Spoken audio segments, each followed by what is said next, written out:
And I wonder for you, Josh, as you're sharing your story and I'm reflecting on mine, what does curiosity mean to you as a storyteller, but also as a receiver of stories? What does curiosity offer us in our lives today that maybe we don't get so much in the way that we talk about one another?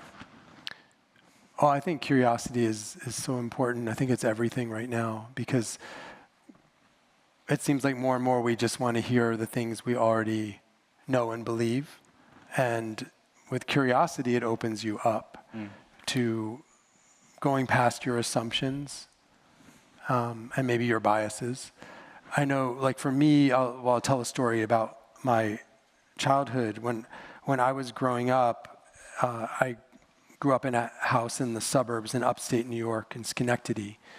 And my mom had this room in the house that had a yellow shag carpet, like very thick shag carpet. It must have been that thick. And we weren't allowed to go in there because it was only for guests.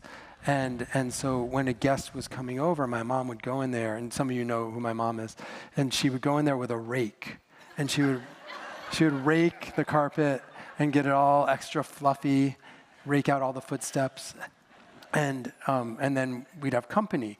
And usually the company was my father's colleagues. My father was an obstetrician, and most of his colleagues were from other countries, and they had come to Schenectady to work as physicians. So on any given night when I looked in that room with the yellow carpet, I would see people in saris, people in hijab, people in turbans, and they were all having fun, talking together and eating food, and that was my what I was exposed to as a child. That was my world, and so I think just seeing that example of my parents being in a room with people who looked different than us was really meaningful. At the same time, that room played another role in my life in that a few years later, one morning I woke up, came downstairs, and I was wearing those pajamas with the feet attached. You know, I must have been like 9 or something. And on the floor, on the yellow carpet, was broken glass. And I looked up at the bay window, and there was a hole, and there was a rock the size of a brick on the carpet. And I realized, I knew what it was, because at school I'd been having some trouble. There weren't that many Jewish kids in my school, and I was starting to face anti-Semitism. Kids were calling me names like Jew kike, or they would throw pennies at me in the hallway to see if I would bend over to pick up the penny, to confirm their stereotype. And now we had this rock. And so, that room was this sanctuary, but it was also a symbol of what I had to face out in the world too. So I feel like those two stories were very important in shaping my curiosity, because I was always curious about other people, but I was also really curious about why people would hate, and I wanted to know more. Do you feel like, I mean, I think in this context, and in the example of the story you give, in your context growing up, it feels like it would be so much easier to shut down, to shut the world out and not be curious. And I think if we're looking at the psychology of people around us today, it feels like it's safer sometimes to not be curious. In your world at that time, or even now, what is it that keeps you curious? What is it that that compels you towards wanting to know and having the courage to ask or to tell a story, rather than saying, you know what, it's not worth the risk? I think being not asking questions and not talking to other people is like prison.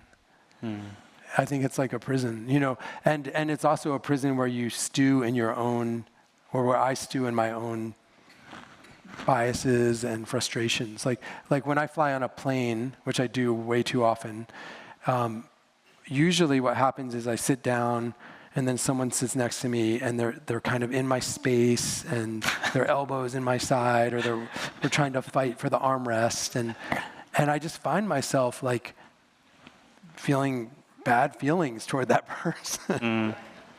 And I could just go the whole flight and have those feelings just percolating inside me, and it's a terrible feeling to think someone else. And so what I've done is I made a practice of, as soon as I can, I ask that person a question. And usually it's like, oh, where are you headed? Or how are you doing today? And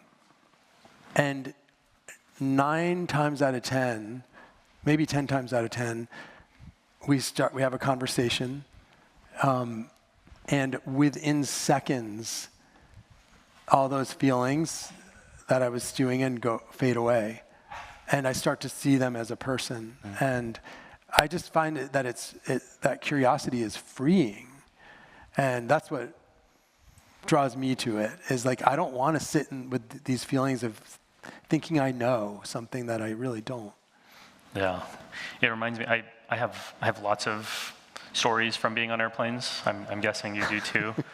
But you're reminding me of one in particular that showed me that I was in that same prison that you're describing. And it was, I get on an airplane, I get to my seat, there's a person a little bit in the way, I have to go around him. And I look at what he looks angry. He has his headphones in, he's watching the screen in front of him, and it's the news channel, and they're talking about immigrants and border crisis, and he's angry. Like, he's looking at it, he's shaking his head, and in my head, I'm like, oh my God, do I have to sit next to this guy?